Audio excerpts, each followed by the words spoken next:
तो अगर ऐसे आ गया तो भी कोई दिक्कत नहीं है, और अगर आ गया विकर्णीयन करो, डायगोनलाइजेशन करो, तो भी कोई दिक्कत नहीं है। ठीक है, तो लिखो जरा एक क्वेश्चन।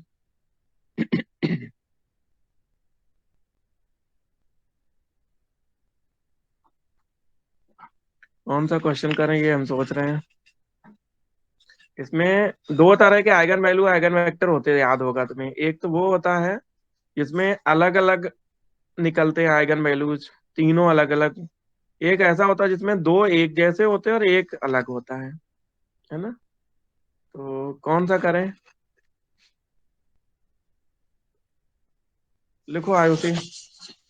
हम पहले तुम्हें आइगन वैल्यू आइगन वेक्टर सिखाएंगे, फिर उसी क्वेश्चन में डायगोनलाइजेशन कर देंगे, ठीक है। तो यस क्वेश्चन इस सर। तरह से आ सकता है कि prove that the following matrix A is diagonalisable. लिखो। तो या तो फिर ये आएगा कि find eigen values eigen vector, तो वहीं पे छोड़ देंगे अपन, जहां आइगन वैल्यू आइगन वेक्टर निकलते हैं वहीं पे छोड़ देंगे उसमें, ठीक है? और अगर ये पूरा आ गया डायगोनलाइजेबल, तो फिर उस हिसाब से कर देंगे। तो आगे बढ़ा देंगे थोड़ा सा। तो लिखो जरा। सिद्ध कर, ये क्वेश्चन देखो हमेशा 6 नंबर में आना है। वो अलग बात कि तुम लोग नहीं करो, क्योंकि सिल्वेस्टर है, फंडामेंटल है। तो एक थ्योरम आएगी 6 नंबर में, सिल्वेस्टर, फंडामेंटल, आइसोमॉर्फिक, उनमें से कोई भी एक थ्योरम आ सकती है। और उसके अगेंस्ट में एक क्वेश्चन आएगा आइगन वैल्यू आइगन वेक्टर का, ठीक है। तो क्वेश्चन लिखो ए इक्वल टू, तो ये फर्स्ट ईयर में भी पढ़ चुके हो, आइगन वैल्यू आइगन वेक्टर निकालना। तो 1 0 - 2, 1 0 - 2, और 0 0 0,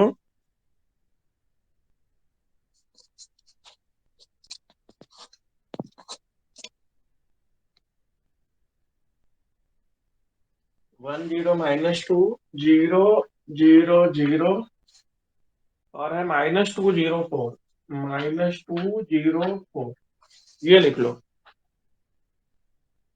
तो इसको लिख लो जरा। और सबको याद होगा कि आइगन आइगन वेक्टर कैसे निकलती है। तो लिखो कैरेक्टरिस्टिक इक्वेशन ऑफ मैट्रिक्स ए। तो जैसे ए दिया है, तो या तो ये लिख के आएगा कि find eigen values eigen vector, eigen मान और आइगन सदिश ज्ञात करो, या फिर ये आएगा। तो जो भी आ जाए कोई दिक्कत नहीं है, अपन को पूरा करके हम बता देते तुम्हें। तो लिखो characteristic equation of matrix A. ये होता है determinant A minus lambda I equal to 0। First year में पढ़े होगे कि डायगोनल एलिमेंट्स जो हैं, जो विकर्ण के अवयव हैं, उनमें से हमें डायगोनल में से लैम्डा हटाना है।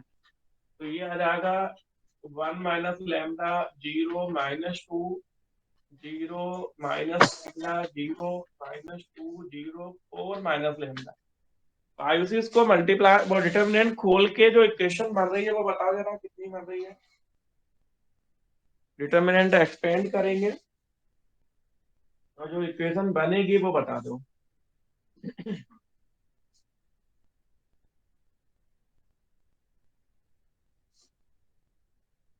दिख रही है कुछ।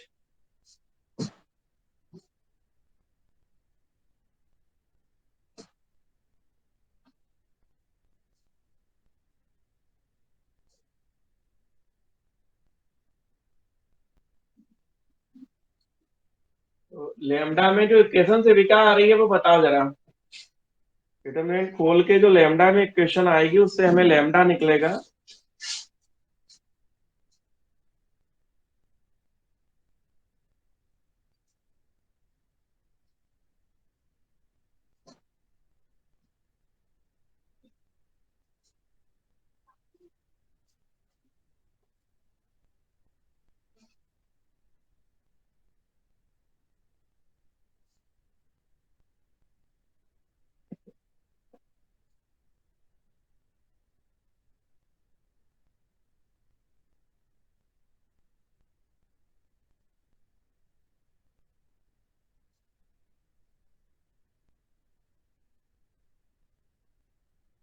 विका कोई आंसर आ रहा है डिटरमिनेंट खोल के।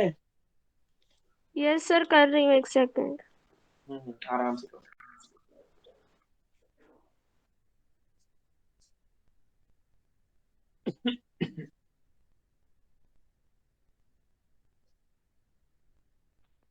सर ये 5 lambda square minus lambda cube is equal to 0। हाँ, जो भी आ रहा है उससे लैम्डा के मान निकाल लो। तो lambda cube minus 5 lambda square equal to 0। तो लैम्डा के जो मान निकलेंगे अंशिता बहन, वो मान आइगन मान कहलाते हैं। फर्स्ट ईयर में खूब पढ़ते थे हम लोग। आज बैठ के अंशिता एक क्वेश्चन जरूर कर लेना आइगन वैल्यू आइगन वेक्टर का। तो उससे तुम्हें गारंटी हो जाएगी कि अगर थ्योरम नहीं भी करनी है तो एक क्वेश्चन तो आना ही है अथवा में। तो लिखो जरा, लेमडा के मान निकालो। तो लेमडा स्क्वायर इक्वल टू 0, तो लेमडा इक्वल टू 0, 0 और 5। देखो जो लेमडा इक्वल टू 5 है ये इकलौती वैल्यू है, और 0 0 जो है वो रिपीटेड वैल्यू है। तो 5 के लिए आइगन वेक्टर पहले हम निकालेंगे, फिर 0 0 के लिए निकालेंगे। तो तीन अलग अलग वैल्यू हो सकते हैं लेमडा के, तो उनके लिए 3 बार में निकलना पड़ता है आइगन वेक्टर।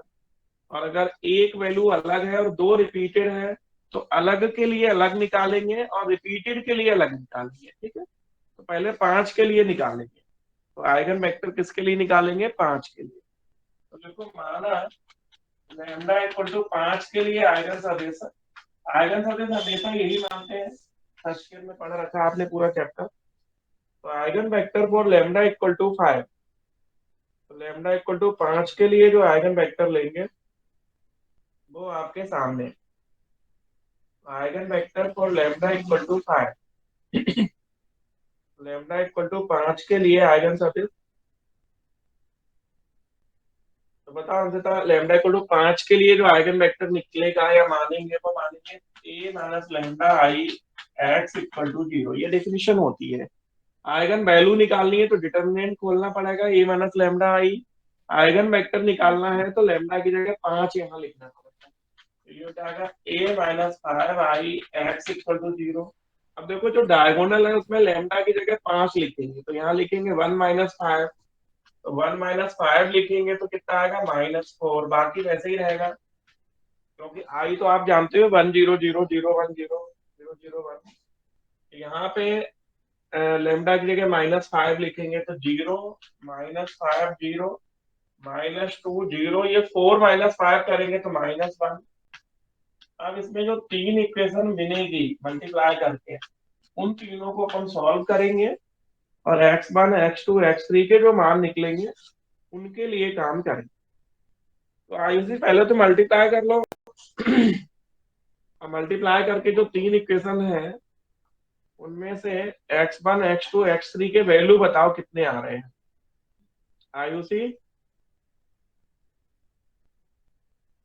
पहले तो उनको मल्टीप्लाई कर लो। अगर डिवाइड करना हो तो देखो -2 का डिवाइड भी इसमें हो जाएगा R1 में। वैसे डिवाइड कर भी लेना चाहिए। चलो R1 में -2 का डिवाइड कर लो और R2 में 1 का कर लो। ये हो जाएगा R1 में -2 का डिवाइड और R2 में 1/5 का डिवाइड। तो ये आ जाएगा 2 1 1। ये आएगा 2 0 1। ये आएगा 0 1 0। ये रहेगा 2 0 1। तो देखो डिवाइड कर दो, जो संख्या छोटी हो सकती है उसको छोटा बना लो। दुर्गेश यहाँ -2 का डिवाइड जानबूझ के किया, इसमें -5 का किया। तो R1 और R2 में डिवाइड कर लिया है।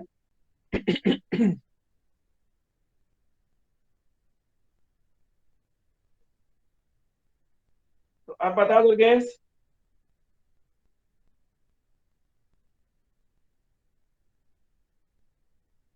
यहाँ पे दुर्गेश जो वैल्यू आने वाली है मल्टीप्लाई करने पे वो कितनी आएगी? वो आएगी 2x1 plus 0 x2 plus x3 equal to 0। और ये, अच्छा ये तो एक जैसी लाइन है। कौन से था? इसे एक काम करो और छोटा कर लो, क्योंकि ये देखो जो R3 है वही R2 है, तो R3 माइनस R2 कर लो, R3 माइनस R1 कर लो। तो आएगा 2 0 1 0 1 0 0 0 0।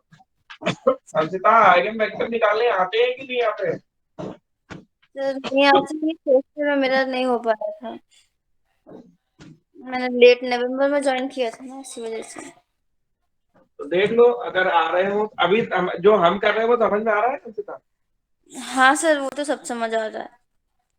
ठीक है, तो मल्टीप्लाई करो तो आएगा 2x1 plus x3 equal to 0, और यहाँ से आएगा x2 इक्वल टू 0। तो देखो अंशिता x2 इक्वल टू 0 है और 2x1 plus x3 equal to 0। आपको याद होगा कि आइगन वेक्टर कभी जीरो नहीं होते हमेशा। आइगन वेक्टर कभी भी जीरो ना, तो तीनों जीरो नहीं होंगे, तो इसमें से एक वैल्यू देनी पड़ेगी। x2 तो जीरो हो ही गया, या तो x3 को 1 दे लो या x1 को 1 दे लो, किसी एक को 1 दे लो। तो अगर x1 को 1 देंगे तो x3 -2 आएगा, और इसको 1 देंगे तो फिर ये -1/2। तो यहाँ पे मान लेते हैं, माना x1 इक्वल टू 1, x1 को अगर 1 मानेंगे तो x3 जो है वो -2 निकलेगा। तो देखो एक आइगन वेक्टर निकल आया है 1 0 -2।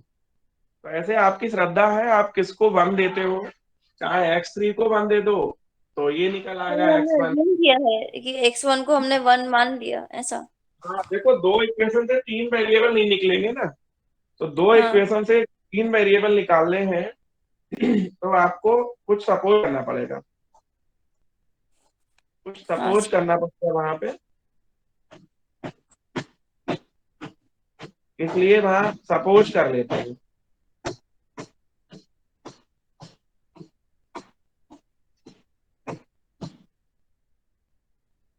तो यहाँ पे सपोज कर लिया अपन ने x1 की जगह 1, तो x1 की जगह 1 लिख लेंगे तो x3।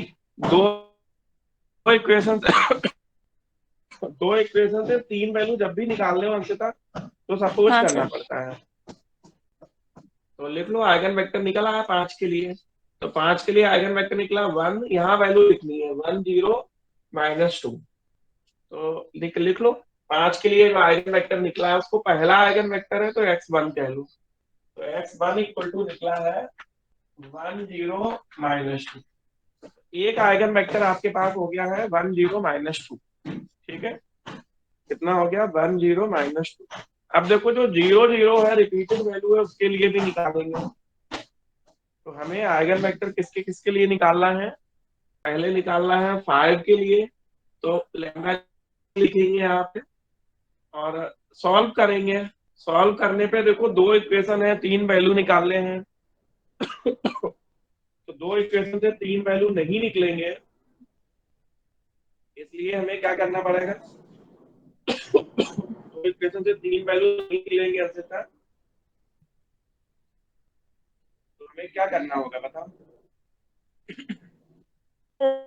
अज्यूम करना पड़ेंगे कुछ वैल्यूज बिल्कुल, जो इक्वेशन को सेटिस्फाई करें। यहाँ पे हमें कर लेना है। तो लिख लो आइगन वेक्टर निकला है 1 0 -2। अब निकालेंगे 0 0 के लिए, तो उन्हें लिखो again for lambda equal to 0 0।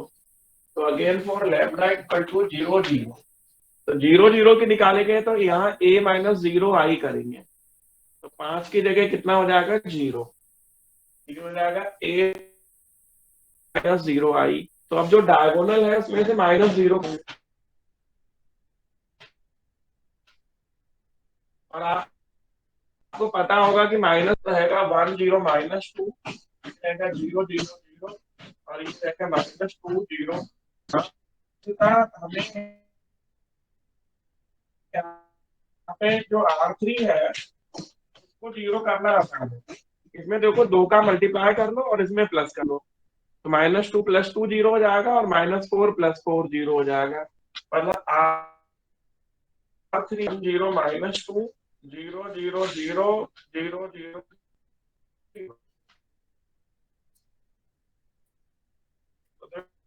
देखो यहाँ पे दो बार है, रिपीटेड वैल्यू है, तो दो आंसर चाहिए सबको।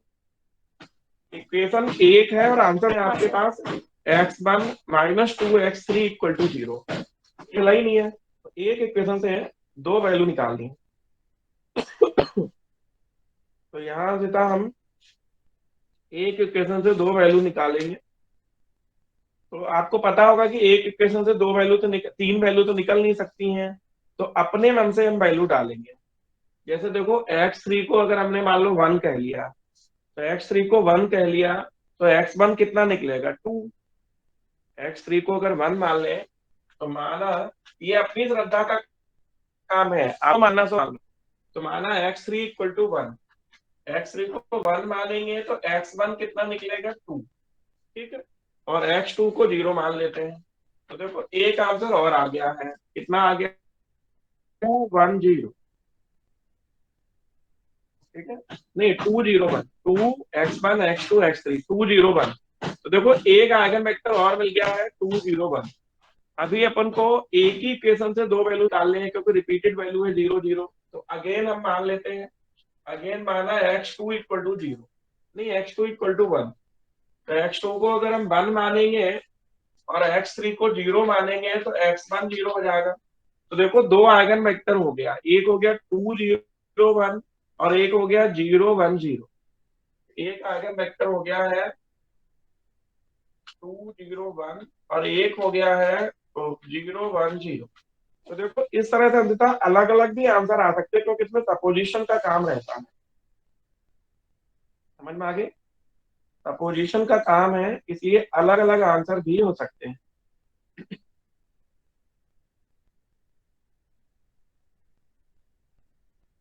कुछ समझ में आ रहा है अंकिता यहाँ तक? हाँ सर, आ रहा है अभी तक तो सब समझ। लिख लो आराम से।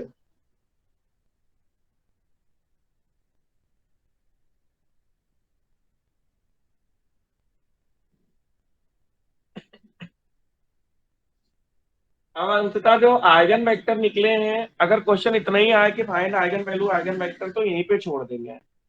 लेकिन अगर क्वेश्चन ये आया कि prove that the following matrix is diagonalisable, सिद्ध करो कि निम्न आव्यूह विकर्णीय है, तो आपको फिर एक काम बढ़ाना है और वो हम बता देते क्या बढ़ाना है, ठीक है।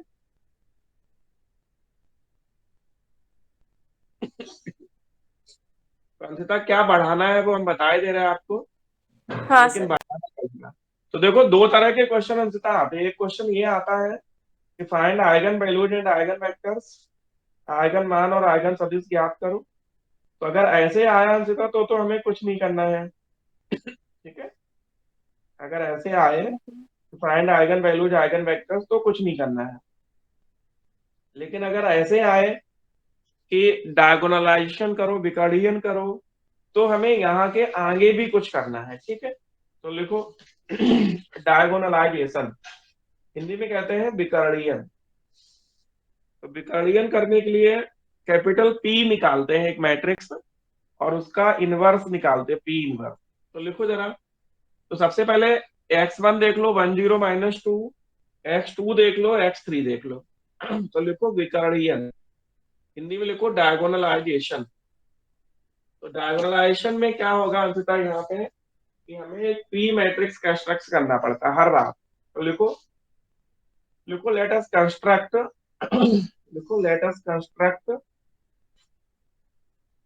हम एक आव्यूह capital P, let us construct a matrix capital P.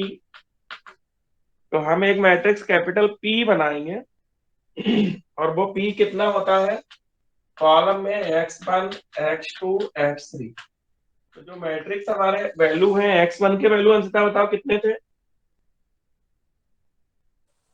Sir x1 के। क्या आ गया? सर 10 -2। ठीक है, अब दूसरा बताओ, x2। सर ये x2 है अपना 201। 20, x3 बताओ। x3 है 010। इस तरह से आपको एक मैट्रिक्स बनाना है पी, ठीक है। अब अगर ये डायगोनलाइजेबल होगा तो सबसे पहले डिटर्मिनेंट वैल्यू 0 नहीं होगी। आपको पता होगा कि कोई मैट्रिक्स का इनवर्स तभी निकल पाता है जब उसका डिटर्मिनेंट 0 ना हो। तो इसका डिटर्मिनेंट पी निकालो अंशतः। अगर ये 0 आ गया तो हम लिख देंगे नॉट डायगोनलाइजेबल, और 0 अगर नहीं आया तो हम लिख देंगे डायगोनलाइजेबल, ठीक है। तो चलो अंशतः डिटर्मिनेंट निकालो। और डिटर्मिनेंट की कितनी वैल्यू आ रही वो बताओ। हाँ सर।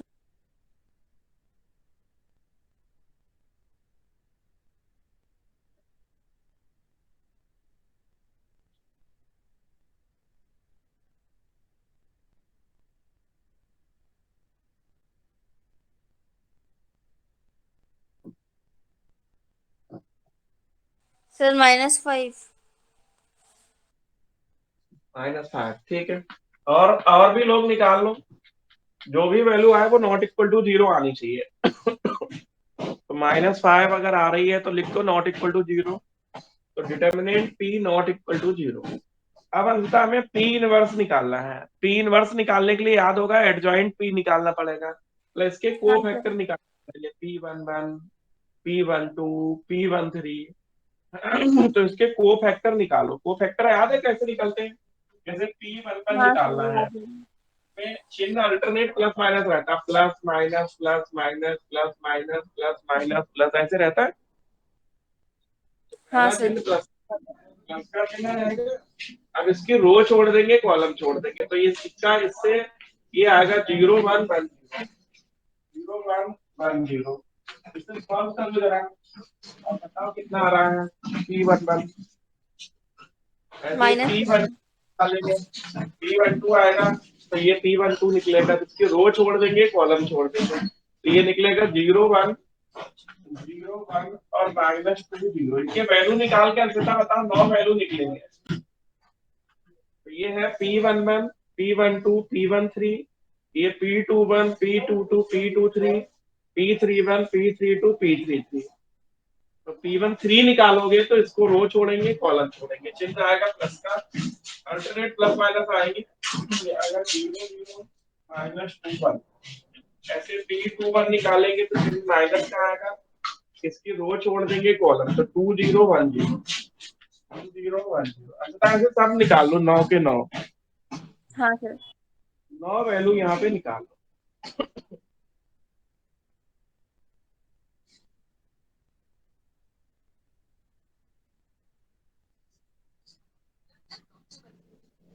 हेलो, जय माता की। अभी हम क्लास ले रहे हैं, लेकिन वो कल ही हमने तुम्हें भेज दिया था डिटेल उसकी। हाँ हाँ, 12 तक हो जाएंगे। तो लिखो जरा यहाँ पे, अंशता निकालो सभी को फैक्टर, और फिर अपन इससे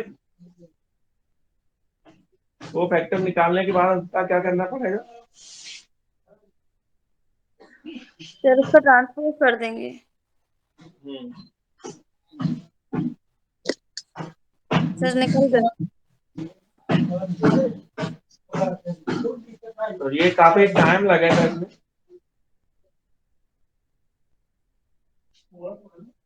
सर निकल गए को फैक्टर।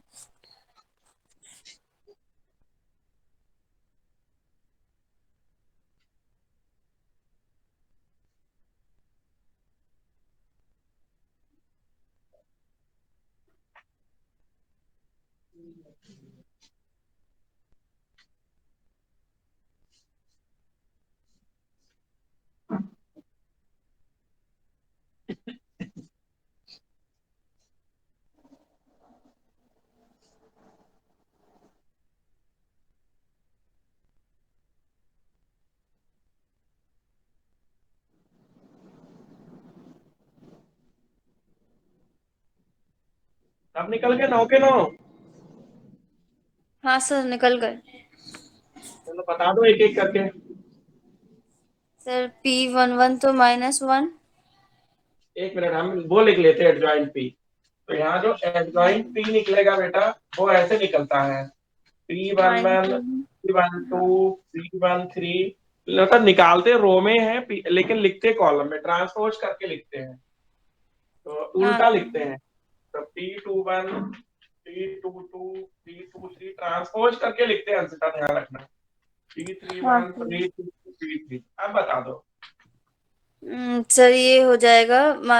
सर मैं ऐसे बोल रही हूँ, P11 12 13 ऐसे, तो आप लिखते जाइएगा। हाँ हाँ बोलो। -1 2 0 -1 2 0 0 0 -5, हम्म। 2 -1 0। तो आपने इस तरह से क्रम से बोला है, हमने उसको रो को कॉलम में लिख दिया है, ठीक है। क्योंकि जो हाँ ट्रांसपोज होता है वो कॉलम में हो जाता है, ठीक है।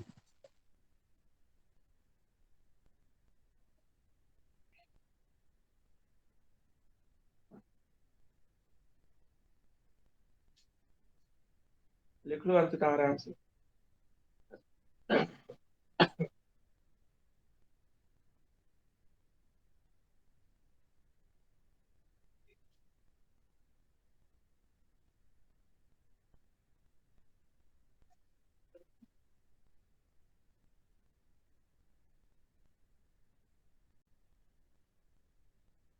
सर, ये इनवर्स निकाल दिया ना हमने, एडजॉइंट भी नहीं निकाला ये। नहीं, इनवर्स तो बेटा adjoint P upon determinant P होता है ना। अच्छा। पी हाँ हाँ। इनवर्स जो है वो होता है adjoint P upon determinant P, ऐसे होता है। तो डिटर्मिनेंट पी अभी हाँ। आपने -5 बताया था, तो ये -1/5 करेंगे और ये पूरा लिख देंगे। तो पी इनवर्स तो यहाँ निकलेगा -1/5, और ये पूरा मैट्रिक्स -1 0 2 और 2 0 -1 और 0 -5 0। हाँ, सर ये पी किसी से पूछ सर लो, ये पी बिल्कुल वन सही। सर P12 -2 आएगा। P12 यहाँ पे -2 लिख दे। यहाँ यहाँ 0 और नहीं, -2 क्यों आएगा, बाहर भी तो माइनस। तो 0, अच्छा हाँ, 0 माइनस माइनस प्लस के हो जाएंगे, ठीक है, -2 आए। और देख लो आयुषी, कोई ऐसी चीज लग रही हो तो। नहीं सर, बाकी तो सेम ही है। ठीक है, तो पी इनवर्स निकाल लो आयुषी। पी इनवर्स होता है adjoint P upon determinant P. तो आयुषी ये काम बढ़ जाता है वहां पे, अगर हमें डायगोनलाइजेशन करना हो। तो पहले काम क्या करेंगे, आइगन वैल्यू निकालेंगे, फिर आइगन वेक्टर निकालेंगे, फिर पी निकालेंगे कॉलम में x1 x2 x3, फिर डिटर्मिनेंट पी निकालेंगे। अगर डिटर्मिनेंट पी इक्वल टू 0 आ गया तो लिख देंगे नॉट डायगोनलाइजेबल, और इक्वल टू 0 नहीं है तो पी इनवर्स निकालेंगे। और फिर हम ये दिखाएंगे कि पी इनवर्स एपी एक डायगोनल मैट्रिक्स है, ठीक है। तो आखिरी काम हम करने जा रहे हैं। काफी बड़ा क्वेश्चन होता है, लेकिन 100% आता है एक क्वेश्चन। तो आगे लिखो अब पी इनवर्स एपी। तो पी इनवर्स की जगह ये वैल्यू लिखेंगे -1 0 2 2 0 -1 0 -5 0। ए की जगह ये वैल्यू लिखेंगे 1 0 -2 0 0 0 -2 0 4। और पी की जगह आयुषी बताओ कितना था। पी इनवर्स लिख लिया, ए लिख लिया, पी कितना था। Sir P 1 2 0। रो में बोल रही थी कॉलम में। सर रो में बोल रही हूँ। 1 2 0 0 0 1 0 0 1 -2 1 0। -2 1। अब आयुषी इनको जब मल्टीप्लाई हम लोग करते हैं ना, तो फिक्स वैल्यू है कि क्या आना है। मल्टीप्लाई करने पे फिक्स वैल्यू आती है। अब वो वैल्यू कितनी आती है आयुषी पता, वो हमेशा डायगोनल में आइगन वेक्टर आते हैं, जो आइगन वैल्यू थे ना λ1 λ2 λ3, तो वो आएंगे 5 0 0। तो जो सर जैसे यहाँ आपने पे आता है λ1, यहाँ आता है λ2, यहाँ आता है λ3। तो इस तरह से हमेशा पी इनवर्स एपी का वैल्यू आएगा, आप इसको करके देख लो। तो जिस क्रम में आपने λ1 λ2 लिए हैं, जैसे हमने पहले लिया तो 5, तो यहाँ 5 आएगा। फिर लिए थे 0 0, तो 0 0 आएगा। मान लो आइगन वैल्यू किसी के 1 2 3 है, तो यहाँ 1 आएगा, यहाँ 2 आएगा, यहाँ 3 आएगा। मतलब ये हमेशा एक डायगोनल मैट्रिक्स होता है, इसकी वैल्यू होती है λ1 λ2 λ। ये फिक्स है, इनको मल्टीप्लाई करोगे तो हमेशा तय है कि यही वैल्यू आएगी डायगोनल में, λ1 λ2 λ3, कभी इधर उधर नहीं होगा। बात समझ में आ गई आयुषी। Yes sir.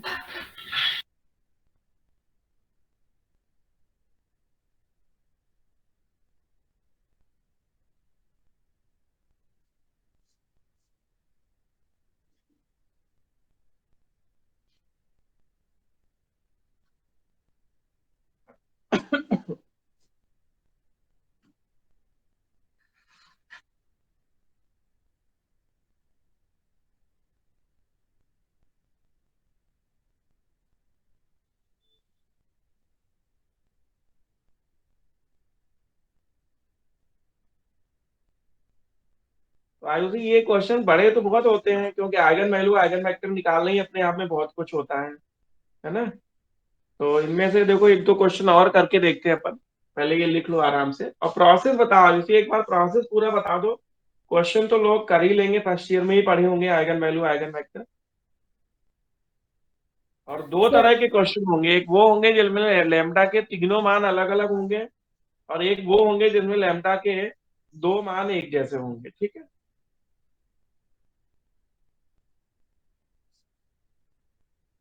तो देखो आयुषी एक बार फिर देखते हैं अपन,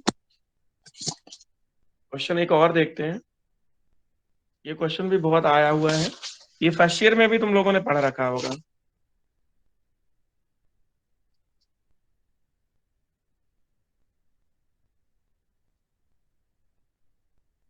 और इसमें देखो आइगन वेक्टर अलग अलग हो सकते हैं, ध्यान रखना। जिनमें लैम्डा के मान रिपीटेड हैं उनमें आइगन वेक्टर अलग अलग हो सकते हैं, लेकिन वो गलत नहीं होंगे। अलग होने का ये बिल्कुल मतलब नहीं है कि वो गलत होंगे।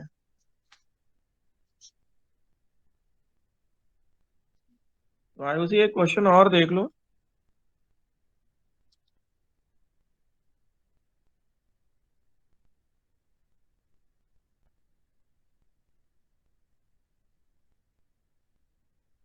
तो आयुषी ये याद आया होगा, फर्स्ट ईयर में क्वेश्चन पढ़ा था आपने, 30324 202, ये 324 202 423। ये आइगन, इसका कह रहा कि डायगोनलाइजेशन करो, विकर्णीयन करो। तो सबसे पहले तो आइगन वैल्यू निकालेंगे, तो इसके आइगन वैल्यू आएंगे 8 - 1 - 1। तो ये चूंकि दो रिपीटेड वैल्यू हैं तो 8 के लिए अलग करेंगे, और -1 - 1 के लिए अलग करेंगे, ठीक है। तो आपके सामने 8 के लिए अभी हम देख रहे हैं, 8 के लिए जो आया है वो ये है। अंशतः देखो 8 के लिए आइगन वेक्टर आया है 212। ये सबका एक जैसा आएगा, ये अलग अलग नहीं आ सकता है। लेकिन जो रिपीटेड वैल्यू है -1 के लिए, वो अलग अलग हो सकती है, क्योंकि उसमें एक इक्वेशन से तीन वैल्यू निकालनी है। तो हर व्यक्ति अपने मन से वैल्यू देगा, कोई x1 को 1 मानेगा, कोई x2 को मानेगा, कोई x3 को मानेगा। तो जो वैल्यू सपोजिशन की है उसमें हर व्यक्ति अपनी अपनी तरह से मानेगा। जैसे इन्होंने देखो हाँ सर। x3 को 0 माना, तो फिर x1 को 0 माना। तो ये मान जो रिपीटेड वैल्यू के होते हैं ये अलग अलग हो सकते हैं, ध्यान रखना। ये अलग अलग हो सकते हैं, लेकिन जो वैल्यू सिंगल है उसमें कभी नहीं ऐसा होगा। उसमें जो है हाँ अलग सर। अलग वैल्यू रहेगी। बोलो। हाँ सर, समझ आ गया। तो अंशतः इस तरह देखो आइगन वैल्यू आइगन वेक्टर ये बाकी नौटंकी मत करना, इन्होंने जो लिखी है ना। आपको सीधे कैपिटल X1 लिखना है, ये 212, X2 लिखना है 1 - 2 0, X3 लिखना है 0 - 2 1, बाकी नौटंकी नहीं लिखनी है। फिर आपको P मानना है, कि माना P = कॉलम में X1 X2 X3, ठीक है। फिर P डिटर्मिनेंट P निकालना है। डिटर्मिनेंट P अगर नॉट इक्वल टू 0 आता है तो P इनवर्स के लिए P11 P12 P13 ऐसे निकालना है। फिर आपको P इनवर्स AP करोगे तो हमेशा डायगोनल में λ1 λ2 λ3 उसी क्रम में आएंगे। जैसे अपन ने यहाँ 8 - 1 - 1 लिखा है, तो इसके जो वैल्यू आएंगे वो 8 - 1 - 1 ही आएंगे। अंशिता समझ में आ गया। हाँ सर, आ गया। तो ये बेटा एक जैसे क्वेश्चन है, सभी कोई भी एक कर लो, चाहे यही कर लो 3 to 4 वाला, या एक दो क्वेश्चन और हम दे देते हैं जिसमें लैम्डा के तीनों मान अलग अलग हैं। तो ये तो वो क्वेश्चन है जिनमें लैम्डा के तीनों मान दो मान एक जैसे हैं। एक क्वेश्चन दे रहा है जिसमें तीनों मान अलग अलग हैं। तो तीनों अलग अलग है, उसमें आइगन वेक्टर सबके एक जैसे आएंगे। तो जो लैम्डा की सिंगल वैल्यू है उसमें ध्यान रखना कि रिपीट जो है, रिपीट करने वाले वैल्यू में अलग अलग आंसर हो सकते हैं, लेकिन सिंगल वैल्यू में आंसर सबके एक जैसे होंगे। तो देखो एक क्वेश्चन ऐसा डाल दिया अंशिता, जो आपको लैम्डा के अलग अलग मान देता है, ठीक है। हाँ सर। तो आज बैठ के ये कर लो। तो हमें इस यूनिट में दो चीजों में से एक चुननी है, या तो डायगोनलाइजेशन या फिर थ्योरम। थ्योरम अगर हम अंशिता करेंगे तो पता ही है तुम्हें, सिल्वेस्टर नियम है या फंडामेंटल है या आइसोमॉर्फिक है। तो 3 थ्योरम हैं जिनमें से कोई ना कोई थ्योरम जरूर आ जाएगी। ठीक है। बाकी और किसी को आइगन वैल्यू आइगन वेक्टर नहीं आते हो तो वो हमें अभी बताए, उसकी हम क्या मदद कर सकते हैं, बोलो। कोई ऐसा है? शालिनी पालीवाल। लास्ट से शालिनी। 3 वर्ष निकालने नहीं आया। हम्म। तो लास्ट में आपने बता दी ना 3 वर्ष। 3 वर्ष एपी, तो 3 वर्ष निकाल लोगे, ए का 3 वर्ष लिख लोगे, ए लिख लोगे, पी, तीनों का मल्टीप्लाई करना है तो करो, और नहीं करना है तो तो आपको पता डायगोनल ही है आंसर कितना है। हम्म। तो डायगोनल कैसे लिखते हैं फिर? लिखते नहीं है, आंसर आता है बेटा मेरे लाल मेरे, आंसर आता है। 3 वर्ष एपी, तीनों मल्टीप्लाई तो आता ना मैट्रिक्स में, रो टू कॉलम। पहली रो लेंगे, तो पहले 3 मैट्रिक्स है ना, तो पहले 2 का कर लेंगे, फिर जो आएगा उसमें और 1 का कर लेंगे। तो जो आंसर आएगा दीप शिखा, वो आंसर हमेशा उतना ही आएगा डायगोनल में, λ1 λ2 λ3। हमें पता है इसलिए हमने डायरेक्ट लिख दिया था। आपको करना है ओके अगर मल्टीप्लाई तो करके देख लो। ठीक है। बात समझ में आ रही है दीप शिखा? हाँ सर आगे। कि हमें जो आंसर है वो लेके आना है। शालिनी आवाज आ रही है? शालिनी, सौम्या, तुम लोग फीस जमा करने के मूड में नहीं हो क्या? क्यों? तुम सर लोग की ऑफलाइन फीस। आप। हाँ, ऑफलाइन आ जाना मंडे। मंडे को कल ही तो है। Yes sir. हम्म। और इसे बैठ के करो और बताना आगे हमें क्या दिक्कत आ रही है। हालांकि ऑफलाइन में तो हम पढ़ा भी चुके हैं, ये चैप्टर यूनिट पढ़ा चुके हैं। Yes sir. दुर्गेश बताओ, तुम्हें तो आता ही है पहले से ही है, क्यों हाँ सर, दुर्गेश? आपने डायग्नाइजेशन कराए थे ऑफलाइन में। तो तुम्हें तो पहले से आता है।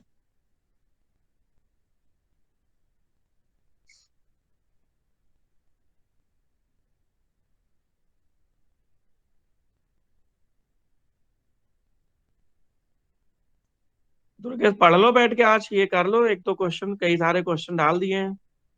ठीक है। इनको करो बैठ के। Okay sir. और सर आज शाम को? शाम को आना है 3:45 पे। तीन ठीक है सर। पैंतालीस आना है। ठीक है।